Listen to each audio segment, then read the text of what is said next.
a weird question. When you were celebrated for testifying a certain way, did you find that to be encouraging? I did find it to be encouraging, but I did not want it. I don't think I deserved it. All I was doing was my job and telling the truth. Yes! There are many times where you have been intimidated, isn't it? No. You've been threatened. Nope. You were being threatened by an online blogger. I was not threatened by an online blogger. I was also at the time dealing with the loss of my wife. I was not paying any attention to any social media. Oh, Brennan, what have you done? Sorry for your loss, but you are aware during the Tennessee's case that there has been pressure on you to testify in a certain way. Isn't that fair to say? No. Wait. Did Brennan just completely gloss over, like, yeah, your wife? Anyway, moving on to the more important things that I've... Wow, no wonder the jury hated Hank Brennan so much. Did you see a 6'1", 216-pound man lying on that lawn? No. And here it comes, folks. This is where it starts getting really interesting.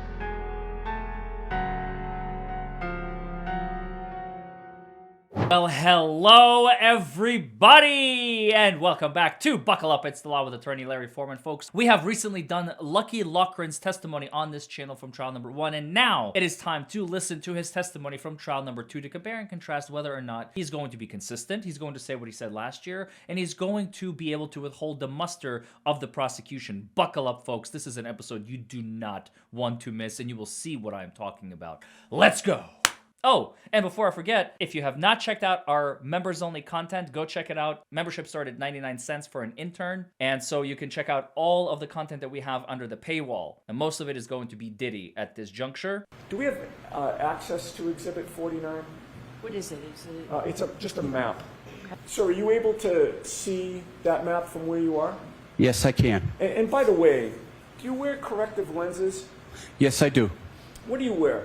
I wear glasses, and when it's inclement weather, I wear contacts. So on the night in question, when you went out on your route that night, were you wearing glasses or contacts? Contacts. What are you wearing today?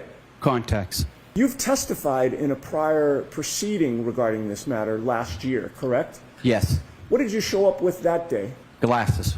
And what's your difference? What is the difference in your ability to see the screen with your glasses or your contacts? Contacts makes things a little bit more brighter, allowing my eyes to see better You have with more the difficulty contacts. seeing distances with your glasses? Correct. All right. Any problem seeing that screen here today? None. And that's very important because if during inclement weather, Lucky is saying, I wear contacts, and it was inclement weather that night, and he sees better with it, and now we have confirmation in the courtroom that he sees better with his contacts versus his glasses, well then contacts is the way to go. And he sees better with contacts, inclement weather. It's all falling together, folks. It's all coming together. Have you or someone you love been injured as a result of someone else's negligence? Or worse, lost a loved one because of it? I am attorney Larry Forman, and myself and my team of trial lawyers are ready to help you to get the absolute maximum compensation permissible under the law. We know the system. We understand how to win. Anywhere in the United States, 24 hours a day. 1-844-774-HURT. Call us. We can help. All right. What does that depict? That depicts my route. Cedar Crest, Dew Lane, Spring Lane, and I'm not able to read the one underneath Spring Lane. Certainly it's a portion of your route, correct? Yes. All right. Now, you see where it says Cedar Crest, right?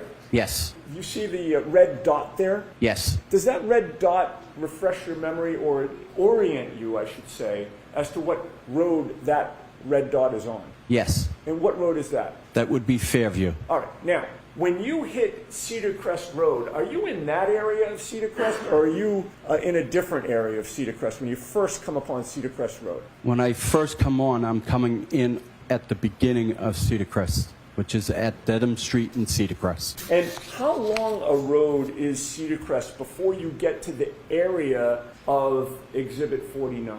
I would say that's about a mile and a half. And how long does it take you to plow Cedar Crest before you get to this area on January 29th of 2022? About 10 minutes. All right. How much of that mile and a half or so stretch of road did you plow when you first encountered it? I plowed the entire street. When you're driving on Cedar Crest Road, are you driving toward that red, Fairview Road that you've identified? Yep. Coming in from the right portion of the map or the left portion of the map? I'm coming from the right side of the map. All right. And so you start about a mile and a half down the road to the right, which is off this map, correct? Correct. And you say it takes you about 10 minutes to get to the area of Fairview? Yes. So would Fairview be on your right or your left when you first encounter it? On my left. And when you hit Fairview Road that first time, what do you do? I go all the way to the very end of Cedar Crest, turn means? around in the cul-de-sac, and then head back up towards Fairview. Okay, so you're passing Fairview on your left, Yes. plowing further, and then turning around and plowing back. Yes. When you came back to the intersection of Cedar Crest and Fairview, what did you do? I take a right. How familiar were you with 34 Fairview Road on that day? Very, very familiar. Having delivered pizzas there for years? And then having grown up in that neighborhood. Were you friendly with the Alberts growing up? Mostly with Chris, but, I was cordial with the boys. All right. When you entered Fairview Road from Cedar Crest for the first time on your route, would 34 Fairview be on your right or your left? On my right. And can you give the jury your best estimate of when or what time was it when you first encountered 34 Fairview Road on January 29th of 2022? About 2:40, 2:45 That would be a.m.? a.m. And when you were passing 34 Fairview Road or encountering it at that point, what did you know about who lived there? I knew the Alberts lived there, and I knew that Brian Albert was a police officer, first responders. Aside from the lighting on your truck, were you aware of whether there were any street lights in the area of 34 Fairview? Yes. Could you describe those? Sure, there's one before you get to 34 Fairview driveway, and there's one after Fairview's driveway. Do you have a memory as to whether or not those street lights were working on January 29th of 2022? I do not have a memory of that. But in any case, how much of the lighting of your Franken truck was illuminated at that time? All my lights were working. So Very important. You're now driving up Fairview Road, and 34 Fairview's on your right, taking into account the lighting conditions that existed, especially on your truck. How much of the front lawn of 34 Fairview could you see? I could see all the way to the front door. What obstructions were there at the time when you first passed the Alberts residence? None. Were you familiar with the area of the flagpole on the left side of the property? Yes. Now, when you are plowing, sir, where is your attention focused? My attention's focused out the front window, to the right and to the left. Why? I am looking for pedestrians. I'm looking for residents that may be backing out, not aware that I'm there, and God forbid, animals. How much of the time that you're plowing are you I said this scanning the road? before, and I'm going to say it again. When he says the words, I could be hitting people, or God forbid, animals, like, it goes to show the kind of person he is. He is more concerned about hurting animals than he is concerned about, like, hurting people, which is kind of telling. He seems like a really good guy. I like that a lot about him. I don't know if you guys caught that, but he said it in both trials. He's like, well, I have to be careful. People might not see me plowing and they may dart out, or God forbid, animals may jump out. It's so telling. I love it. All the time. Now, as you were passing 34 Fairview, could you see the area of the flagpole at 2:45 in the morning, sir? Yes. What was on the ground on the Alberts lawn at that point in the area of the flagpole? Nothing. Did you see a 6'1", 216-pound man lying on that lawn? No. Now, after plowing Fairview with the Alberts residence to your right, what do you do? I go to the very end, take a left on Chapman Street, back down Chapman Street, and then take a left back onto Fairview. And are you plowing the whole time? Yes. So you get to, in this diagram, Exhibit 49, we don't have to turn the lights off. I think we can see it. You're traveling in a down direction, correct? Correct. And you would hit Chapman Street. Is that fair to say that's at the bottom? Correct. You do some type of three-point turn and go back down Fairview? Yes. How long does it take you to get from 34 Fairview the first time to get to Chapman Street? Maybe 5-10 minutes.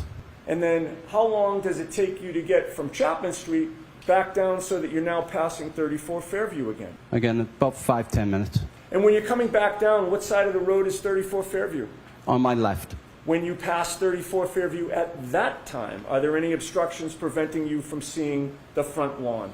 None. Was there any difference in the lighting on your truck when you were coming back down? No.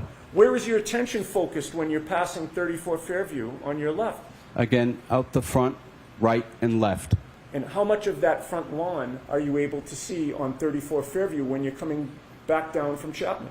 I can see everything. I can see right up to the front door. What did you see on the front lawn of 34 Fairview on January 29th of 2022 when you're making the second pass by 34 Fairview in the area of the flagpole? I saw nothing. All right. Now, you've made an up and down pass, sir, correct? Yes. Once you Here comes the Ford Edge. Watch this. pass 34 Fairview for that first up and down pass, where do you go?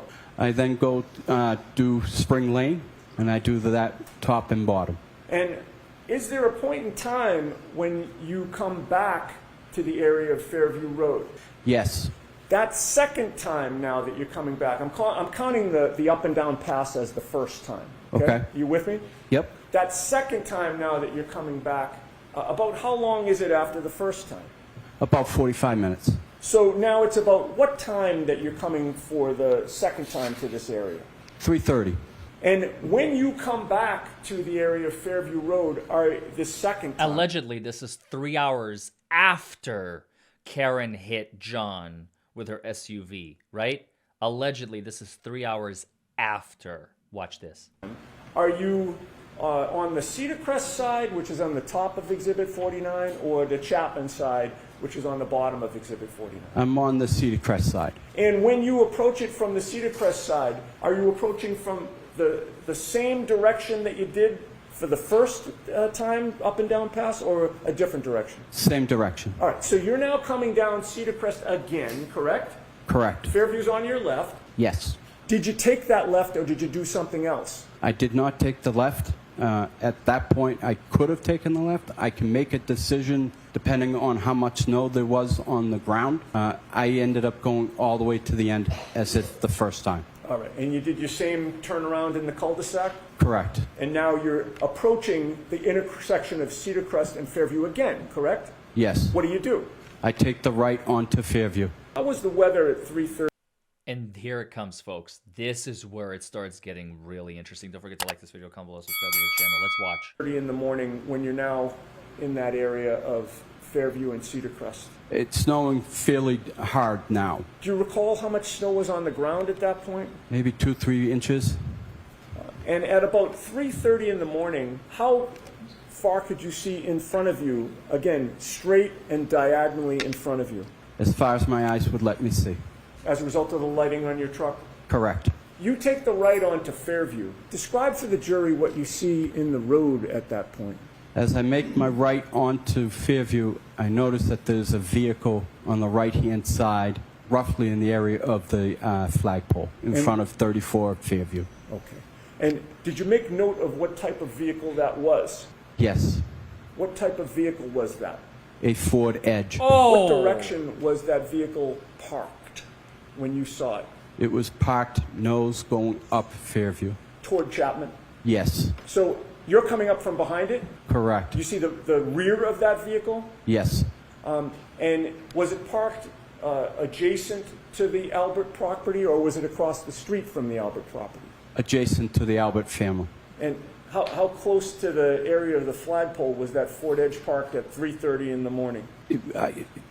I can't give you an exact measurement, but looking at the front door, it was about 3 feet to the left of the front door. They were probably using the Ford Edge to kind of be utilized as a blockade, basically, as they're probably carrying the body out or getting ready to or planning their next move or whatever. Or maybe John's body was unlikely in the back of that Ford Edge. Unlikely, extremely unlikely. I think that was the vehicle that Higgins was driving, I believe. They probably needed his assistance in carrying John from the house over to the front lawn, and that's why the Ford Edge was there. In the area of the flagpole, so in That's my between guess. the front door and the flagpole.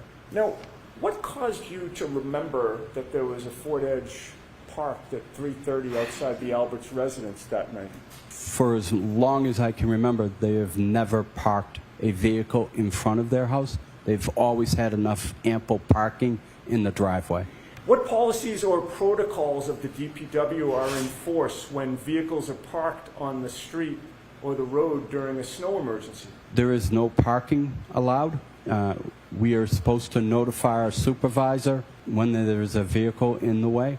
At that point, the supervisor will make attempt to call the resident or have the police show up at the resident. Can you imagine if cops had shown up the morning of to find a freaking body in the house? Hey, can you move the vehicle? Is that a body? Yeah, you all are under arrest. Lucky, he was definitely lucky. I mean, his name is just incredible. I know it's his nickname, but still, that's why he's lucky. He just happened to be at the right place at the right time with the right information. It's unbelievable. Lucky made the conscious decision not to disturb the homeowners, as you're about to hear, because I remember it from trial number 1, his testimony. This is obviously trial number 2. He said that he intentionally did not contact his supervisor because he wanted to give them the benefit without having to have them wake up at 3:30 in the morning to tow. Little did he know nobody was sleeping that night in that house. Nobody. Everybody was awake, scrambling, trying to figure out what their next move is going to be and how they're going to get rid of John's body. And then if they can't get the car removed, the car gets towed. Sir, did you follow protocol that night? I did not. Why not? Knowing the Albert family, knowing that there was a first responder, I gave them respect and opted not to follow procedures. How did the presence of that Ford Edge parked on the side of the road affect your direction of travel? I had to go around the vehicle. How did you maneuver around it? I had to maneuver to the left, go up, and then maneuver back right into my lane, and then continue up Fairview. And at any point when you were maneuvering to the left and then angling back to the right, could you see part of the front lawn of the Alberts? Yes. Were you able to see any part of the area around the flagpole? Yes, as I maneuvered back right. And when you maneuvered back right and saw that area, what, if anything, did you see on the ground in the area of the flagpole? I saw nothing. All right. So now you've passed Wow. 34 Fairview again. Wow. Where do you go? I go back to the top of Chapman, and again I do a left and a right and head back down Fairview. Another 3-point turn. Correct. So now you're doing your second up and down, correct? Correct. All right. So you then enter Fairview again, coming back down from Chapman. And how long does it take you to get back down to the area of 34 Fairview? Again, about 5-10 minutes. Now, you are now approaching 34 Fairview, and it's on your right or your left this time. Again, it's on my left. What, if anything, did you see in the road at that point? Again, I saw the Ford Edge in the road. Now it's on your left side? Yes. Did it appear to be in the identical position as when you came up the street toward Chapman? Yes. How much of the area of the flagpole were you able to see this time as you're coming back down from Chapman? I was able, it was obstructed, so I wasn't able to see as much as the first time, but I was still able to see the flagpole. What did you see on the ground in the area of the flagpole at now 3:35, 3:40 in the morning? I saw nothing. All right, so now you've done your second up and down pass, correct? Correct. Where do you go? I go back out on the Cedar Crest and I continue to do the rest of my route. Now, at this point in time, did you do more of your route or spend more time away than you did between the first and second time? I did more of my route staying away from Fairview. And about how long did it take you before you came back to the area of Fairview Road? About 3 hours. So what is your best estimate of this third time that you're now approaching Fairview Road? About 6:15 And that'd be AM a.m. on January 29th? Yes. Now, this time when you approached Fairview Road, did you come from the Cedar Crest side or the Chapman side? I came from Chapman Street side. This is crucial right here, folks. Pay attention. Listen very closely. And when you turned, did you turn left or right from Chapman Street to get down to Fairview? I turned right. And once you turned right, did something unusual happen? Yes, I noticed there were blue lights behind me, forcing me to pull over to the side of the road. Did you recognize the vehicles that had, or vehicle? I didn't ask you if there was more than one, but did you recognize what type of vehicle or vehicles there were? Yes, they were police vehicles. Which vehicle was traveling more quickly, the police vehicle or Franken truck? The police vehicles. What were you doing with your snowplow after the police passed you? I continued down Fairview.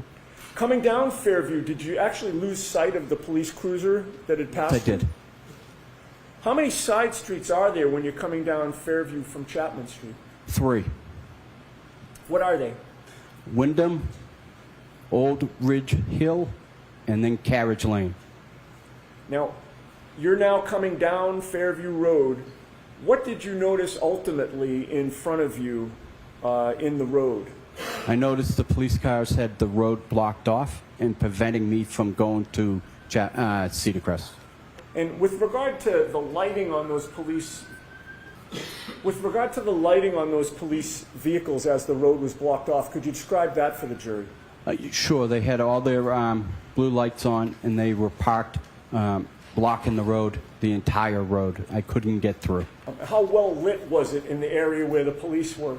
Very well lit. So you're now confronted with a blocked road. What do? I turn around at Carriage Lane, and I continue to do that road, and then I exit Carriage Lane and go to the left. All right, and going to the left would send you back toward Chapman Street, correct? Correct. And once you leave the area of Fairview Road, how long does it take you to come back down to Fairview Road to finish the plowing that you didn't do the first time? As soon as the police were able to leave the area, I was able to finish that area. Do you recall what time you finished your shift on January 29th? I honestly don't know. I don't know. Okay. I don't remember. I'm sorry. No worries. Do you remember if it was daylight out at that time? It was daylight. Okay. Now, sir, in the aftermath of that storm, when was the first time you were approached by anybody connected within this investigation on either side, if you recall? About 2 weeks. Who was it that approached you Proctor? at that time?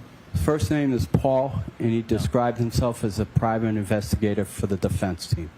Prior to hearing from the defense private investigator, had you ever heard from anybody from any police department whatsoever? No. You Oh, that's also big. Basically, before we get to Brennan, understand this, folks. The fact that there was absolutely no desire by the prosecution to figure out who he is and what he knows, or Massachusetts State Police, because he was there, they could have asked, like, hey, if somebody was plowing the streets, clearly, let's find out who it is. Maybe they have something for us. Because he doesn't have anything of value to give to the government. He would tell them the truth, that there was no body to investigate, so it must have come after. But they're not interested in that. They want to pin it on the girl, right? Because they don't want the homeowner to catch any S. So, to quote Michael Proctor, former disgraced police trooper Michael Proctor, as I've said, both of those are his quotes. And now, let's watch Brennan, because this is about to get... You know what? I'm not going to comment. Just watch. To a private investigator on behalf of the defense shortly after that night? Yes. Was that the first time that you spoke to somebody about what you had seen or not seen? Yes. That is the first time? Yes. Inevitably, over time, 4 different people, correct? Correct. and you've testified in court under oath. From that night until today, it's fair to say there are many times where you have been intimidated, isn't it? No. You've been threatened. Nope. You were aware, sir, that you were being threatened by an online blogger to expose you? I was not. You're saying as you sit here today, you have no awareness in the history of this case that you were being threatened by an online blogger. I was not threatened by an online blogger. Was the online blogger threatening or saying that he would expose you and tell personal things about you if you weren't helpful? He was not threatening. Let's remove the word threatening. Was the person communicating and making clear to you that if you didn't testify in a certain way, there would be some consequence to you? Objection. Can we have a time frame, please? Yeah, first of all, what is he talking about? Is he talking about Turtle Boy? Turtle Boy, first of all, would never threaten. And what other online bloggers are there? Can you be more specific? An online blogger. Way to go hanky-panky for keeping it open and vague for everybody to wonder, like, oh my gosh, like, what is he talking about? Evidence, Hank. Evidence. You need facts and evidence. I know you're lacking in both departments. That's a you problem. But you need those to win a jury trial. You can't just win a jury trial by the seat of your pants. You have to have evidence. You have to have facts. Now you understand how hard it is to be a prosecutor, Hank. Anytime from when you first spoke to the private investigator until today, were there communications made to you by an online blogger that there would be consequence for you if you didn't testify in a way that was acceptable to them? No. You listened, of course, didn't you, to podcasts that were about you? I did not. People told you about them. Yes, they did. When friends told you about them, you knew who that person was that was making those claims, correct? Correct. You were well aware of the person had a very strong and large social media presence. I didn't know how large or what his presence were, but yes, I knew he had a blog. Well, you know now because you follow that blogger now, don't you? I do follow him, yes. You pay for a subscription? I do not. Did you get one for free? I did not. And in following that blogger, you know full well the power that person has to get attention from the community. What? Correct? Yes. And so, How is during this the pendency relevant? of this case, not only were you aware that you were being pressured to testify a certain way, you also knew there'd be consequences if you didn't. Isn't that true? Objection. I'm going to allow that. The premise of that question is not accurate. So he can answer it. You knew there was pressure for you to testify a certain way in this case, didn't you? I did not know I was being required to testify a certain way. I was also at the time dealing with the loss of my wife. I was not paying any attention to any social media. Oh, Brennan. Oh, my God. What have you done? You dunce. Trying to poison the pot by saying, oh, your testimony is not authentic. You're not speaking the truth because you were threatened, weren't you? Oh, we all know how threatened you were because you were threatened. Actually, I was dealing with the death of my wife. There is no coming back from that. No coming back from that. Sorry for your loss, but you are aware during the pendency of this case that there has been pressure on you to testify in a certain way. Isn't that fair to say? No, Sir, you received a call from that blogger, didn't you? I did. Wait. Did Brennan just completely gloss over, like, yeah, your dead wife? Anyway, moving on to the more important things that I have to... Wow, no wonder the jury hated Hank Brennan so much when he was up there. That makes a lot of sense now. It goes in line with his character. And then during that call, did you know the person was recording you? I did not. You later learned that the person recorded you. I did not. Do you know that your conversations were spread throughout the community online? I was. Sir, some of those communications or inquiries were claims that you would be exposed for personal matters if you didn't testify a certain way, weren't they? No. Inevitably, you've met this person, haven't you? I've seen him. I haven't met him. Have you ever spent time with him? No, I have not. You're still a follower of that blog. I am. When you follow the blog, do you read anything or do you watch it? No, I don't do much anything towards the blogger. As you follow it, you can see there are oftentimes articles about you. No. Haven't you ever been encouraged to do the right thing No. Haven't you ever been celebrated after you've testified in a way favorable for one side Yes. or the other? Yes. And so when you were being celebrated, that certainly took off any pressure that there would be consequence, didn't it? Ask it differently. That was a When weird you were question. celebrated for testifying a certain way, did you find that to be encouraging? I'm going to allow it. I did find it to be encouraging, Did but you, I did not want it. I don't think I deserved it. All I was doing was my job and telling the truth. Yes! There it is! I was waiting for it. I was just doing my job, and I'm telling you the truth. What more do you want from me, Brenny? That's it. That's all I've got for you, okay? Just leave me the hell alone. I'm here to testify as to what I saw, and none of your threats or your muscling or your insults are going to do anything to me or for me. So, are we done here? Thank you very much. Goodbye. And on that note, thank you all very much for watching. I hope you learned something. I hope you enjoyed the show, and I will see you all in the next video. Bye, everybody.